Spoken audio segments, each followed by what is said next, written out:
तो नमस्ते to all of you. आज के सेशन में स्वागत है आप सभी का। और हम लोग लास्ट सेशन में रूल 89 का इन्वर्टेड ड्यूटी स्ट्रक्चर का फॉर्मूला कर रहे थे। और ये फॉर्मूला एक बार मैं आपको फिर से एक बार रिकॉल करवाता हूँ। शुरुआत में जो 1 जुलाई 2017 को ये जो फॉर्मूला इंसर्ट हुआ था, जहां पर नेट आईटीसी में इनपुट और इनपुट सर्विसेज दोनों थे, माइनस सिर्फ गुड्स का हो रहा था, तो ऑब्वियसली ज्यादा रिफंड मिल रहा था। जब गवर्नमेंट को रियलाइज हुआ तो 18 अप्रैल 2018 को इसको चेंज किया और यहाँ इनपुट कर दिया और माइनस दोनों कर दिया। यहाँ पर क्रेडिट बहुत ज्यादा कम हो गया।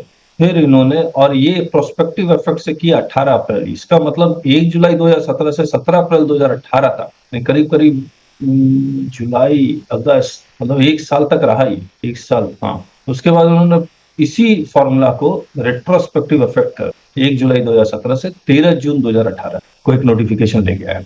इसके बाद इन्होंने ये वीकेसी फुटस्टेप्स का एक केस हुआ, जहां पर सुप्रीम कोर्ट ने कहा कि क्योंकि रिफंड एक कंसेशन है, रिफंड एक एग्जेम्पशन की तरह काम करता है, तो स्ट्रिक्ट इंटरप्रिटेशन है। गवर्नमेंट अगर चाहे तो ये आपको बेनिफिट दे, ना चाहे तो ना दे। और ऑब्वियसली टैक्स पेयर ये केस हार गया, लेकिन सुप्रीम कोर्ट ने एडवाइस किया कि अगर आप चाहें तो इस फॉर्मूले को ठीक कर सकते। तो विथ इफेक्ट फ्रॉम 5 जुलाई 2022 इस फॉर्मूले को ठीक किया गया। यहाँ पर इनपुट्स ही रहने दिया गया, लेकिन ये जो है गुड्स एंड सर्विसेज जो पूरा एब्सोल्यूट टर्म में माइनस हो रहा था, उसको इस रेशियो के टर्म में माइनस कर दिया। Net ITC divided by ITC availed of on inputs and input services, यानी कि प्रोपोर्शनेट माइनस का। इसके बाद हमने जो एग्जांपल लिया था एक्सेल शीट में, उसको हमने यहाँ पर लिख भी दिया है।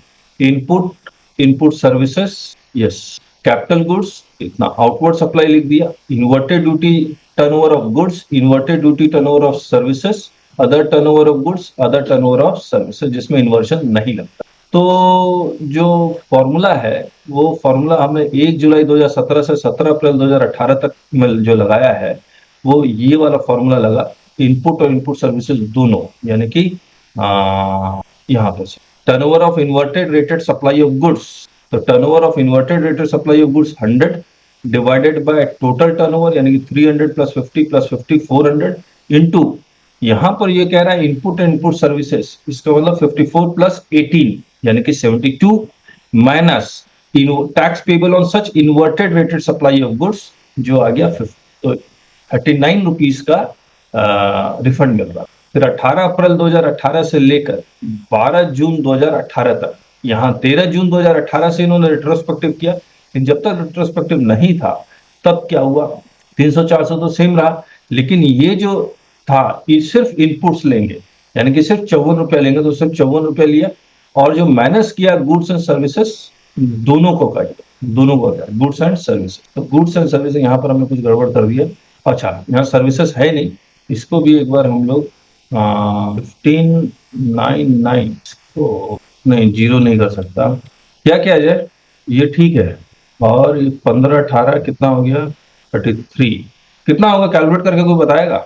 4 में से 3 गया 1, 5 में से 3 गया 2। फिर ये जब रेट्रोस्पेक्टिव हुआ तो फॉर्मूला तो यही रहेगा, वो 5 जुलाई 2022 ये हो गया 300 डिवाइड बाय 400 इंटू 54, 40.50 आ गया। फिर ये जो फॉर्मूला है ये वाला, इसमें हमने लगाया नेट आईटीसी कितना है, नेट आईटीसी ये इनपुट्स का ही आएगा, यहाँ मैं लिख लेता हूँ, net ITC of inputs only, net ITC available input and input services. तो नेट आईटीसी इनपुट्स का कितना है 54 और इनपुट सर्विसेज का 18, तो ये आ गया 54 डिवाइड बाय 72 इंटू 15, तो ये 11.25, 40.25 माइनस 11.29.2। सर ये inverted duty of turnover of services वो 18%।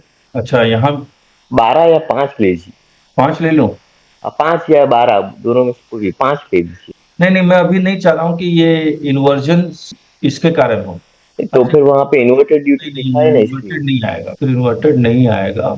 यहाँ कर दूं क्या 100, हाँ वहां पे ले लीजिए। यहाँ पर अगर मैं 0 करता हूँ, हाँ तो 0 है, यहाँ पर 100 करके, यहाँ पर मैं परसेंटेज 18 कर दूं, हाँ 18, ठीक है ना।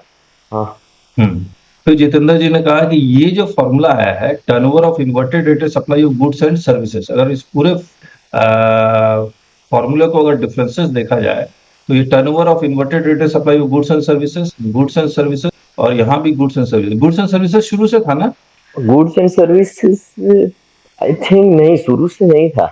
नहीं सॉरी सॉरी, ये रहा 1 जुलाई 2017। हाँ एकदम ओरिजिनली सिर्फ गुड्स था। हाँ, ओरिजिनल से गुड्स। ओरिजिनली सिर्फ गुड्स था, उसके बाद उन्होंने गुड्स एंड सर्विसेज तो सब जगह करना शुरू। हाँ, वो एडजस्टेड, हाँ, रेट्रोस्पेक्टिव दी थी। एडजस्टेड टोटल टर्नओवर में कोई चेंजेस नहीं किया। नेट आईटीसी में चेंजेस किया, शुरुआत में इनपुट सर्विसेज, फिर इनपुट सब जगह करना शुरू कर दिया। यहाँ पर tax payable on such inverted rated supply of goods, इसमें चेंज करना शुरू किया। फिर गुड्स एंड सर्विसेज लेके आए, फिर प्रोपोर्शनेट कर दिया, है ना। ठीक है। हाँ इसके बाद जो जितेंद्र सोनी जी ने कहा था कि अगर सर्विसेज के कारण इन्वर्जन होगा तो ये भी inverted duty turnover of services का न्यूमरेटर का हिस्सा बनेगा इसका। तो हमने एक एग्जाम्पल और ले लिया जहां पर हमने कहा कि ये जो इनपुट है वो 18% है, आउटपुट गुड्स का और सर्विसेज का दोनों 5-5% है। तो इन्वर्जन हो रहा है गुड्स के कारण भी और सर्विसेज के कारण। तो 1 जुलाई 2017 से 17 अप्रैल 2018 तक यहां पर एकदम शुरुआत में सिर्फ गुड्स का टर्नओवर लेना है। तो हमने क्या किया, ये जो शुरुआत का जो फॉर्मूला बना 1 जुलाई 2017 से 17 अप्रैल 2018, सिर्फ हमने गुड्स का लेना है ना, inverted duty turnover of goods. तो यहाँ 300 करूंगा मैं, डिवाइडेड बाय 300 400 500 इंटू 72 माइनस 15, कितना आएगा जितेंद्र जी जरा बता पाएंगे? ठीक है ना ये फॉर्मूला? हाँ हाँ 70, हाँ ठीक है। ये कितना आ रहा है? अंदर अंदर 28.20। 2। इसके बाद जो फॉर्मूला बनेगा, यहाँ पर गुड्स एंड सर्विसेज दोनों आ गया, ये वाला फॉर्मूला अप्लाई करेंगे तो गुड्स एंड सर्विसेज का दोनों फॉर्मूला अप्लाई किया तो 400 divided by 500 into net ITC of inputs only यानी कि 54 माइनस, ये सारा माइनस होगा, है ना। नहीं tax payable on such inverted rated supply of goods. देखिए हमने यहाँ पर, आपने बताया भी नहीं, हमने गलती कर दी। क्या? नहीं, यहाँ पर ये जो माइनस होगा ये सिर्फ 15 ही तो माइनस होगा। हाँ, ये अगर टैक्स पेबल ऑन, यहाँ गुड्स था, यहाँ गुड्स एंड सर्विसेज था, सारा फॉर्मूला एक्सेल में ठीक बन गया था। टर्नओवर ऑफ होगा माइनस कितना, tax payable on such inverted rated supply of goods 15, goods and services on such inverted rated supply of goods and services. तो सर्विसेज का तो है नहीं, तो सिर्फ 15 ही माइनस होगा, सिर्फ 15 ही माइनस होगा। ठीक है, तो ये कितना आ रहा है, ये 54 इंटू 3 डिवाइडेड बाय 4, 40.5 माइनस 55, देख लीजिएगा प्लीज, ठीक है ना। यहाँ 20 माइनस होगा, ठीक है 23.2, 400 ये आएगा, ये तो वहीं आएगा। और यहाँ पर हमने बोला फॉर्मूला लगाया 28.2। अच्छा अब एक सवाल ये उठता है, 5 जुलाई 2022 से ये फॉर्मूला चेंज हुआ। हाँ। अब मुझे एक बात बताइए, अब जब आप एप्लीकेशन फॉर रिफंड करेंगे, मान लीजिए आप इस पीरियड का एप्लीकेशन कर रहे हैं फॉर रिफंड का, पीरियड ये है, अप्लाई यहां कर रहे हैं 5 जुलाई 2022 के बाद, तो पुराना फॉर्मूला लगेगा या नया फॉर्मूला लगेगा? हेलो, पुराना फॉर्मूला लगता है तो कम रिफंड मिलेगा 23.2, नया फॉर्मूला लगता है तो ये वाला रिफंड मिलेगा। नया ही लगना चाहिए सर इस पीरियड में। है शायद नया ही लगेगा सर, क्लैरिफिकेशन आया था इसका शायद। अच्छा एक बात और बताइए, 5 जुलाई 2022 इस पीरियड का है, रिफंड फाइल कर रहा है और यहाँ पर आप अप्लाई कर रहे हैं, नया फॉर्मूला या पुराना फॉर्मूला? इसमें तो कोई डाउट नहीं है ना, अप्लाई भी आप बाद में कर रहे हैं, पीरियड भी बाद में। और अगर इस पीरियड का अप्लाई कर रहे हैं और अप्लाई यहाँ कर रहे हैं 5 जुलाई 2022 से, तो नया या पुराना? इसमें भी कोई डाउट नहीं है, पुराना ही लगेगा। इस केस में बताइए नया या पुराना, दोबारा सोच के बता दीजिए। राजेश जी, नया ही लगना चाहिए। नया। राजेश जी, कमल पुत्र जी कहाँ गए? कमल पुत्र, देखिए इन्होंने जो क्लैरिफिकेशन दिया है उसमें तो ये कह रहा है कि नया लगेगा। क्या लग रहा है कि इसको चैलेंज किया जा सकता है? अब जिस पीरियड के लिए अप्लाई कर रहा है उस पीरियड में जो फॉर्मूला है वही लगना चाहिए ना। मैं अप्लाई कभी भी करूँ, क्या फर्क पड़ा? सर ये बेनिफिशियल कौन चैलेंज करेगा? बेनिफिशियल तो ऑब्वियसली नए में है। यस, बेनिफिशियल तो नए में है। तो फिर सर कोई क्यों चैलेंज करेगा इसको? फिर तो नहीं चैलेंज, फिर नहीं चैलेंज करेगा ऑब्वियसली, फिर नहीं चैलेंज। ठीक बात है, चलिए। लेकिन अगर आपको कहीं पर लगता है कि पुराने फॉर्मूले से ज्यादा रिफंड मिलने वाला है तो फिर आप, तो यही उन्होंने लिखा है, इसको मैं पढ़ देता हूँ। Whether the formula prescribed under sub rule 5 of 89 for calculation of refund of unutilised ITC on account of inverted duty structure will apply only to the refund application filed on or after this, or whether same will also apply in respect of the refund application filed before 5 July and pending with the proper officer. While notification amendment has been made in sub-rule this modifying the formula prescribed, the said amendment is not clarificatory in nature and is applicable prospectively with effect from 5 July 2022. Accordingly, it is clarified that the said amended formula under this for calculation or refund of ITC would be applicable in respect of refund application filed on or after 5 July 2022. The refund applications filed before 5 July 2022 will be dealt as per the formula as it existed before the amendment made by this dated 5 जुलाई 2022। इसका मतलब अगर अफसर पुराना formula apply करता है और आपको कम refund देता है तो ये सर्कुलर उसके ऊपर बाइंडिंग। अच्छा, कुछ रिफंड के रिस्ट्रिक्शंस आए हुए हैं, याद है आपको कि रेलवे वाले का कुछ था जहां पर आपको रिफंड का रिस्ट्रिक्शन है कि आपको रिफंड अगर इन्वर्टेड ड्यूटी अप्लाई भी हो रहा है तो भी हम आपको रिफंड नहीं देंगे, याद है आपको? हेलो, अरे हाँ ना, कुछ तो बोल। हाँ सर, कोई एग्जिट याद नहीं है। हाँ, तो मतलब प्रोडक्ट्स याद नहीं होगा लेकिन रिस्ट्रिक्शन तो टेक्सटाइल में था, टेक्सटाइल में हटा दिया इन्होंने। हाँ। तो whether the restriction placed on refund of unutilized ITC on account of inverted duty structure in case of certain goods falling under chapter this wide notification dated this which has been made effective from 18 July 2022 would apply to the refund application pending as on 18 July 2022. Also, whether the same will apply only to the refund application filed on or after 18 July 2022, whether the same will be applicable only to refund pertaining to the prospective tax period. बताइए, ये restriction आया 18 जुलाई 2022 chapter 15 और 27 से related, और आपने यहाँ पर inverted duty structure के लिए अप्लाई कर दिया, लेकिन पीरियड ये वाला है, बताइए आपको रिफंड मिलेगा या नहीं? सर पुराने पीरियड का तो मिलना चाहिए आइडियली। हाँ जी, पुराने पीरियड का मिलना चाहिए, कभी भी अप्लाई करो। नहीं, अगर रिस्ट्रिक्शन 18 जुलाई 2022 से आया है तो उससे पहले का मिलना चाहिए आइडियली उसका मिलना चाहिए, है ना? अब ये उन्होंने क्या किया, एप्लीकेशन डेट के बेसिस पे कर दिया। Vide notification this under the powers confirmed by this certain goods falling under this have been specified of which no refund of unutilised ITC shall be allowed where the credit has accumulated on account of rate of tax on inputs being higher than the said notification this. The restriction imposed on refund of unutilized ITC on account of in case of specified goods would apply prospectively only. Accordingly, it is clarified that the restriction imposed by the said notification would be applicable in respect of all refund applications filed on or after 18 July 2022 and would not apply to refund application filed before 18 July 2022। यानी कि अगर आप 18 जुलाई 2022 के बाद file करते हैं, period चाहे कोई भी हो, आपको रिफंड नहीं देंगे। आप बताइए, इस सर्कुलर को आप चैलेंज करना चाहेंगे? मैं इस पीरियड का रिफंड क्लेम करना चाह रहा हूं, लेकिन मैं अप्लाई कर रहा हूं 18 जुलाई 2022 से, डिपार्टमेंट मना कर रहा है कि हम नहीं देंगे, लेकिन पीरियड तो ये है, देना चाहिए ना? मिलना चाहिए, देना चाहिए। जो हमने यहाँ पर भी उसी बेसिस पे डिस्कस कर रहे थे, लेकिन ये बेनिफिशियल है इसलिए इसका कोई दिक्कत नहीं है। ये तो बेनिफिशियल नहीं है, इसको तो चैलेंज करेंगे आप। हाँ, ठीक बात है ना? चलिए ये पढ़ लेते हैं। Manner of filing refund of unutilised ITC on account of export of electricity. Reference has been received from Ministry of Power regarding the problem being faced by power generating units in filing of refund of unutilized ITC on account of export of electricity. It has been represented that though electricity is classified as goods in GST, there is no requirement for filing of shipping bill or bill of export in respect of export of electricity. हमने कुछ points इसके discuss भी किए थे। Electricity goods है या services है? तो इलेक्ट्रिसिटी गुड्स है। Why it is goods? Because it can be transferred from one place to another. Therefore, it is goods. और गुड्स है, और ये एग्जेम्प्ट है या टैक्सेबल है? Hello, exempt.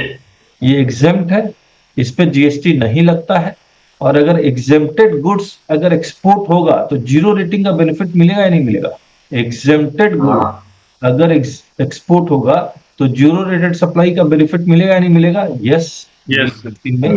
प्रॉब्लम ये है कि एक्सपोर्ट ऑफ गुड्स में शिपिंग बिल कंपलसरी है या बिल ऑफ एक्सपोर्ट कंपलसरी है अगर बाय लैंड जा रहा है?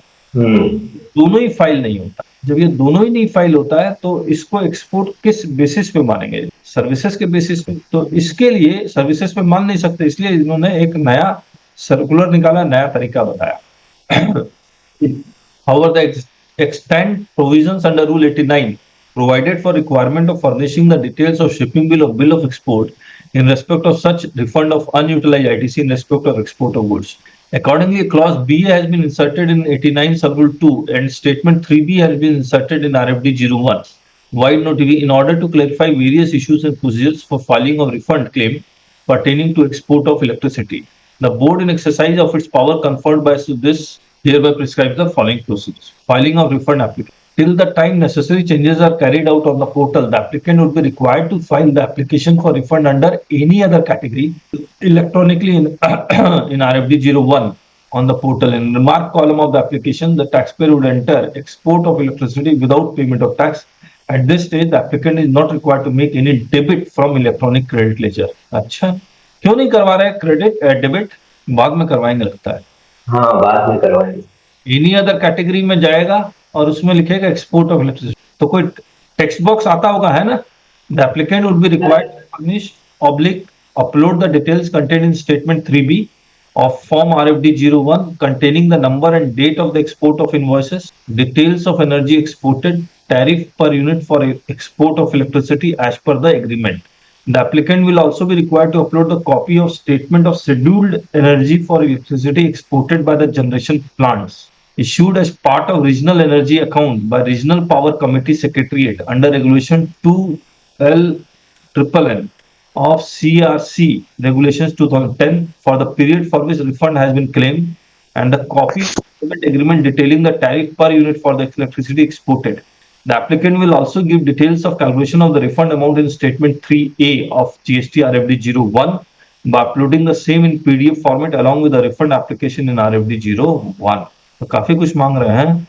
ये कौन है? ये regional power committee secretariat, eastern regional power committee secretariat, to investigate and endeavor to resolve grievances regarding unfair practice, discrimination. इससे नहीं पता रहेगा कुछ.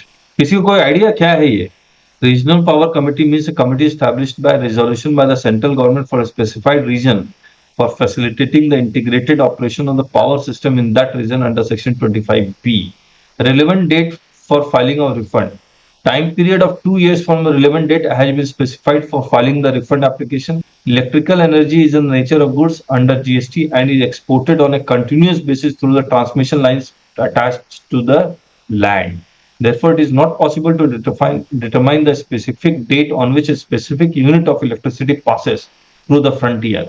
However, a statement of scheduled energy for export of electricity by generation plant is issued by Regional Power Committee Secretariat as part of Regional Energy Account under regulation this. Accordingly, it is hereby clarified that in case of export of electricity, the relevant date shall be the last date of the month in which electricity has been exported as per monthly Regional Energy Account issued by this. कहीं पर कुछ discuss करना हुआ तो बताइएगा, हम लोग discuss कर लेंगे.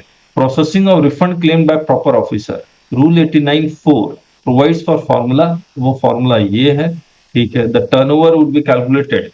The turnover of export of electricity will be calculated by multiplying the energy exported during the period of refund with the tariff per unit of electricity specified in the agreement. It is clarified that quantum of scheduled energy exported as reflected in regional energy account issued by this for a particular month will be deemed to be the quantity of electricity exported during the said month and will be used for calculating the value of zero dated supply in case of export of electricity. Such monthly regional energy account issued by Regional Power Committee Secretariat as uploaded on the websites of RPC Secretariat can be downloaded by GST officers as well as concerned electricity generator for the purpose of refund. RPC Secretariat report load generation. कुछ नहीं लिखा है इन्होंने. एक minute. Peak demand BSPS DVC Orissa Sikkim net average energy कहाँ supply कर रहा है ये नहीं लिख रहा है ना. Bihar power station NTPC thermal, Jharkhand thermal hydro, Maithon Panchet Tilaiya hydro, Bokaro Chandrapura दुकारा मझिया कमर्शियल छोड़िए. It is also mentioned that usually the quantum of electricity exported as specified in the statement of scheduled energy exported and invoice should be the same. However, in certain cases, it might happen that quantum of electricity exported as mentioned in invoice is different from the quantum of electricity exported mentioned in the statement of scheduled energy uploaded with REA on Regional Power Committee website. In such cases, turnover of export of electricity shall be calculated using the lower quantum of electricity exported mentioned on the statement of this and mentioned on the invoice. बताइए ये correct है? Quantum of electricity exported और invoice generally same होना चाहिए, लेकिन अगर same नहीं है तो लोअर लेंगे। बता दीजिए ठीक है या नहीं है ये? ऐसा एक्सपोर्ट ऑफ गुड्स में भी हो रहा है ना, आपने जो एफओबी वैल्यू और इनवॉइस जो लोअर होता है वो लेते हैं, तो यहाँ भी वही कर दिया इन्होंने। Adjusted total turnover shall be calculated as per this. However, as electricity has been wholly exempted from the levy of GST, therefore, as per the definition of adjusted total turnover, the turnover of electricity supplied domestically would be excluded while calculating the adjusted total. Shall invariably verify that no ITC has been availed on inputs and inputs are utilized in making domestic supply of electricity. तो मान लीजिए NTPC है, ये भूटान में electricity export कर रहा है और वेस्ट बंगाल में भी। भूटान में 100 करोड़, यहाँ 50 करोड़, तो एग्रीगेट टर्नओवर कितना ले रहे हैं ये? एडजस्टेड टोटल टर्नओवर, ये बोल रहा है adjusted total no domestically supply को एक्सक्लूड करके लीजिए, यानी कि सिर्फ 100 करोड़ आएगा। ऐसा क्यों कर रहे हैं? क्योंकि एडजस्टेड टोटल टर्नओवर का आप डेफिनेशन पढ़ेंगे तो ये लिखा हुआ एक्सक्लूडिंग एग्जेम्प्टेड सप्लाई, यस और नो। तो अगर मैं एक्सक्लूड कर रहा हूँ एग्जेम्प्ट सप्लाई तो सिर्फ यही बचेगा। तो हर एक इलेक्ट्रिसिटी जो भी इलेक्ट्रिसिटी एक्सपोर्ट कर रहा है उसका एक्सपोर्ट टर्नओवर डिवाइडेड बाय जो एडजस्टेड टोटल टर्नओवर, ये हमेशा सेम रहेगा, हाँ या ना? बता दीजिए। हेलो, कोई बोल ही नहीं। हाँ, सेम रहेगा या नहीं रहेगा? The proper officer shall calculate the एडमिस। अच्छा एक बात बताइए मेरे को, ये कह रहा है इलेक्ट्रिसिटी कंपनी जो एक्सपोर्ट कर रही है उसका तो कैलकुलेशन काफी कॉम्प्लिकेटेड होगा, एक्सपोर्ट और डोमेस्टिक। अब ये इनवर्ड सप्लाई कर रहा है इनपुट्स का, इनपुट सर्विसेज का और कैपिटल गुड्स का। बताइए क्या कैलकुलेशन होगा? ये जो इनपुट सर्विसेज और कैपिटल गुड्स है, इलेक्ट्रिसिटी प्लांट कैसे काम करता है? मान लीजिए प्लांट है जिसमें कोल वोल भी खरीद रहा है, मान लीजिए थर्मल इलेक्ट्रिसिटी है, कोल और बाकी ऑडिट करवा रहा होगा, डायरेक्टर को फीस दे रहा होगा। तो ये कह रहा है कि ये जो इनवर्ड सप्लाई का जितना भी इनपुट है इसको आप एक्सक्लूसिवली जो डोमेस्टिक है उसका वो क्लेम ही नहीं करेगा क्योंकि एग्जेम्प्ट है। लेकिन अगर जो एक्सपोर्ट कर रहा है उसका आईटीसी उसको रिफंड चाहिए तो यहाँ पर रूल 42, 43 भी अप्लाई करना पड़ेगा। रूल 42, 43 अप्लाई करेगा तो ये जो भी जितना भी इनपुट है इसका, इनपुट का, वो इनपुट सर्विस का और कैपिटल गुड्स का, वो यहाँ पर अपॉर्चमेंट करके लेके आएगा। जब ये सारा अपॉर्चमेंट हो जाएगा तो सिर्फ इनपुट और इनपुट सर्विसेज का ही रिफंड क्लेम कर पाएगा, कैपिटल गुड्स का फिर भी नहीं कर पाएगा। तो ये जो कैलकुलेशन है ये ऑब्वियसली इसके लिए काफी अकाउंटिंग करनी पड़ेगी तब जाके ये possible. The proper officer shall invariably verify that no ITC has been availed on in the inputs and input services utilized in making domestic supply of electricity. Which country electricity is exported from India? Nepal, Bangladesh and Burma. Bangladesh, Nepal, Bhutan, Germany. Which power plant export electricity from India? Adani Mirchi Godda plant begins power export to Bangladesh. Adani Power to start exporting electricity from India. Godda power plant नहीं देख लेते झारखंड में, चलिए हटाइए। The proper officer shall calculate the admissible refund amount as per the formula provided and as per clarification furnished above. Further, upon scrutiny of the application for completeness and eligibility, if the proper officer is satisfied that the whole or any part of the amount claimed is payable as refund, he shall request the applicant in writing if required. अच्छा, to debit the said amount from the electronic credit ledger through DRC03. Once the proof of such debit is received by the proper officer, he shall proceed to issue the refund order in RFD 06 and payment order in RFD 05. चलिए, हम लोग के पास तो experience है नहीं इसका, किसी के पास है तो बता दीजिए। DRC 03 से वो डेबिट करेगा। सर एनी अदर के केस में कोई भी रिफंड करते हैं तो इसी तरह होता है। अच्छा, एनी अदर पहले आप पहले आप रिफंड क्लेम कर लो, डेबिट नहीं करना है। अगर ऑफिसर सेटिस्फाई होता है तो वो बोलेगा कि ठीक है तुम डेबिट कर दो, उसके बाद हम डेबिट करेंगे और उसके बाद रिफंड। और डेबिट करने के बाद ऐसा तो नहीं है कि ऑफिसर पलट जाएगा? नहीं, सर्कुलर है ना, सर्कुलर 94 उसमें लिखा हुआ है क्लियर कट ये प्रोसेस। सर्कुलर 94 किस ईयर का मालूम नहीं सर, वो शायद 18-19 का होगा। उसमें ये बात लिखी हुई है कि अदर्स में जाने के बाद क्या करना है आपको? हाँ लिखा हुआ है। अच्छा, देख लेते हैं। 94 याद है ना? हाँ 94 याद है। ये रहा 94। ये तो लिखा हो यहाँ पर। ये इन्वर्टेड ड्यूटी स्ट्रक्चर में भी वही करना पड़ता है क्या? नहीं, इन्वर्टेड ड्यूटी में नहीं होता है ना ये। पहले मैनेज करना पड़ता है। अदर कैटेगरी में जहाँ पे एप्लीकेशन होती है 89(4)(a), 89(4)(b) में भी यही होता है। तो लेकिन ये पुराना फॉर्म लगता है, मैनुअल एप्लीकेशन वाला फॉर्म है, इसीलिए ऐसा ये कर रहा है। नहीं, 89 में सर, 89 में आप रिफंड की एप्लीकेशन कर दो, उसमें ऑटोमेटिक डेबिट नहीं होता है। सॉरी, 89 में क्या, अदर कैटेगरी में। हाँ, लेकिन इसमें इन्वर्टेड ड्यूटी स्ट्रक्चर का लिए बोल रहा है। नहीं, Registered person having reversed 3B filed this or for subsequent the accumulated ITC required to be lapsed. The sum of these registered who have attempted to claim refund on account of inverted duty structure for the same period. कुछ problem आने पे ऐसा वो कह रहा है। I think 89(4) या 89(4)(b) का भी इसमें है। What shall be the consequence if any registered reverses the amount of credit to be lapsed in terms of this or through this subsequent to the date merchant exporter issuance of deficiency memo? नहीं, इसमें नहीं लिखा हुआ है। हाँ जितेंद्र जी, ये अभी आप जो पढ़ रहे हैं वो इन्वर्टेड के लिए है। नहीं, बहुतों के लिए, मर्चेंट एक्सपोर्टर के लिए, कहीं कहीं एक स्पेशल सिचुएशन के केस में। हाँ, मतलब 89(4)(a), 89(4)(b) के लिए तो मैंने यूज किया था, मुझे याद है। अच्छा, 89(4)(b) आई थी। चलिए सर्कुलर है तो सही हमारी किताब में। चलिए ठीक है, कोई बात नहीं। Annexure 1 statement of schedule energy for exported electricity by generation plants using fuel except nuclear gas domestic linkage coal mix fuel for claiming input tax credit है। Statement of scheduled energy for exported electric by generation plant using fuel, nuclear वाला नहीं देंगे, gas नहीं देंगे, domestic linkage कोल। ये क्या होता है domestic linkage coal? Coal linkage policy. Coal is the widely used input for power generation in the country, with nearly 56% of the electricity is produced using coal. But coal availability is not adequate and international price is high compared to the domestic price. Inadequate quantity of domestic coal, rising imports and high price for imported coal necessitates government intervention while allocating the available coal among power producing firms. What is the coal linkage? Coal linkage policy is the central government designed guidelines for the allocation of coal among thermal power plants.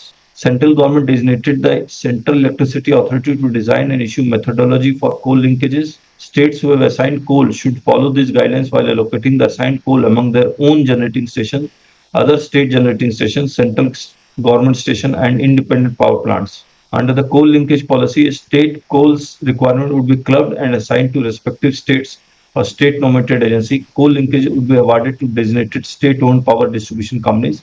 The state, through DISCOMs, then award coal linkage according to the applicant's needs, efficiency, and cost of power to this. The cabinet committee cleared the new coal linkage policy known as Shakti, or scheme to harness and allocate koila transparently in India. The policy would provide coal linkages to power plant which lacks fuel supply agreements through coal auction. Earlier, mix fuel for claiming input tax credit. Details of scheduled energy during the month. Name of domestic entity, scheduled energy in MU. ये buyer entity यहाँ क्यों लिखा हुआ है? जो कोल खरीद रहा है। अच्छा, मान ली भूटान खरीद रहा है तो भूटान का बायर, म्यांमार का बायर, बांग्लादेश का बायर, इस तरह से लेना। ठीक है, D1, D2, D3, DEN तक, 1 2 TXN, 1 से लेकर N तक, 1 से लेकर N तक। ये तो ठीक है समझ।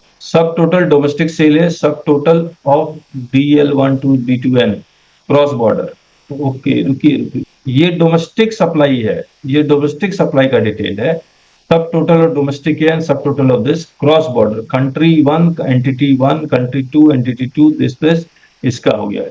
Total schedule energy of generating station insert this. ठीक है, as per complementary commercial mechanism under 6. Beneficiary shall pay energy charges for the scheduled dispatch in accordance with the relevant contract or order of CRCC. इसमें कहीं नहीं लिखा हुआ पैसा कब तक आएगा, ये सब की कहानी नहीं लिखी कि फॉरेन एक्सचेंज वो चेक करेगा नहीं करेगा ऑफिस। हेलो, पैसा भी तो आ जाना चाहिए। चलिए ये पढ़ लेते हैं। Prescribing manner of filing on application for refund bye unregistered person.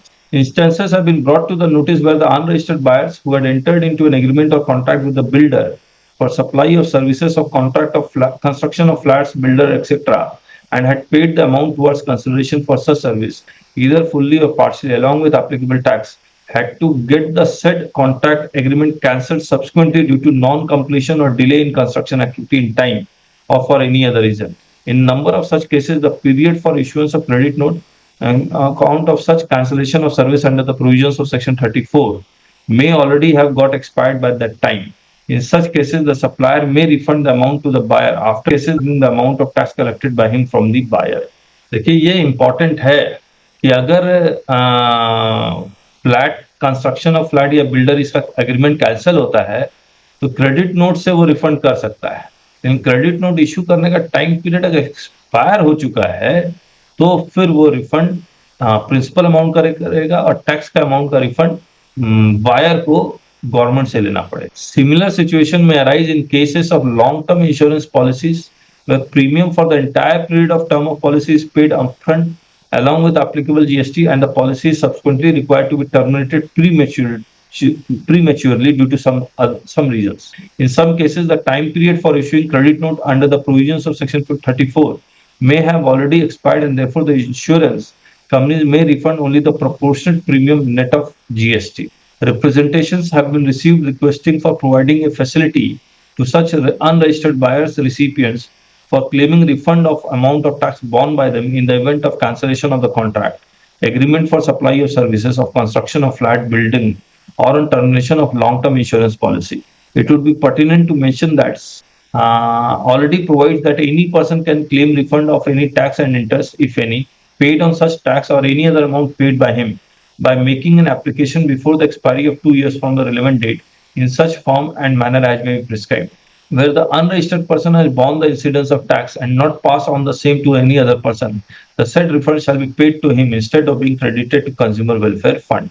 In order to enable such unregistered person to file application for refund under this, in case where contract or agreement for supply of services of construction has been cancelled or where long-term insurance has terminated, a new functionality has been available on the common portal, which allows unregistered persons to take a temporary registration and apply for refund under category of refund for unregistered person. Further has been amended and statement 8 has been inserted to provide for the documents required to be furnished along with the application of refund by the unregistered persons and statement to be uploaded along with the said refund application. In order to ensure uniformity in the implementation of the above provisions, this clarifies the following.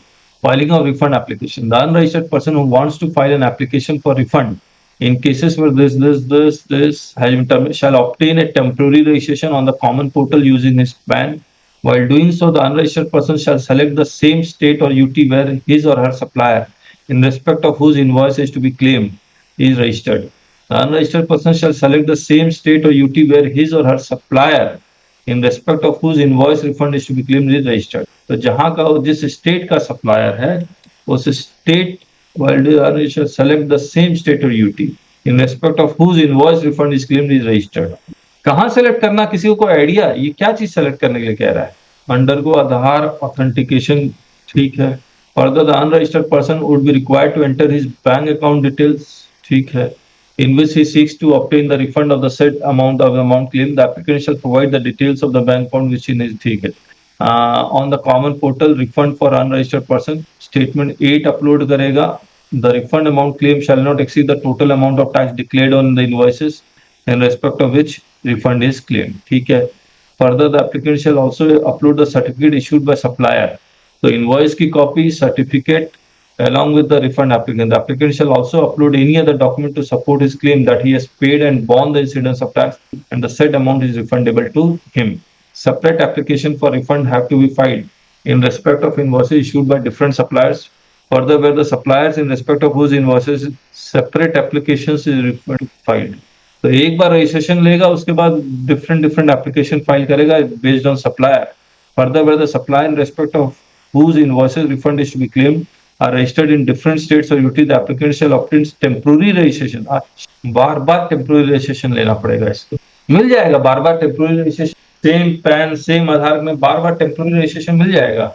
चलिए, but the time period for issuance of credit note has not expired at the time of cancellation, the concerned supplier can issue credit note to the unregistered person. In such cases, the supplier would be in a position to also pay back the amount of tax collected by him from the unregistered person, and therefore there will be no need for filing refund claim by the unregistered person in these cases. Accordingly, the refund claim can be filed by unregistered person only in those cases where at the time of cancellation the time period for issuance of credit note has already ये important था. Relevant date. Time period of 2 years from the relevant date has been specified. The relevant date in cases, however, in respect of where supplier and unregistered person have entered into a long-term contract or agreement for the supply with the provision of making payment in advance or installments, for example, construction of flats or long-term insurance policies. If the contract is cancelled, terminated before completion of service for any reason, there may be no date of receipt of service to the extent supply has not been made or rendered. Therefore, in such type of cases, it has been decided for the purpose of determining the relevant date, the date of issuance letter of cancellation of the contract or agreement for the supply by the supplier will be considered. और यहाँ जो लिख रहा है the applicant shall upload the certificate issued by supplier along with refund application. अच्छा ये certificate है कि उसको प्रिंसिपल अमाउंट का पैसा वापस कर दिया गया है. वो सर्टिफिकेट में ये भी लिखा होना चाहिए कि भाई क्रेडिट नोट का एक्सपायर कर गया इसीलिए ये प्रोसेस अपनाया जा रहा है. Minimum refund amount, no refund जितना इन 1000 ठीक है.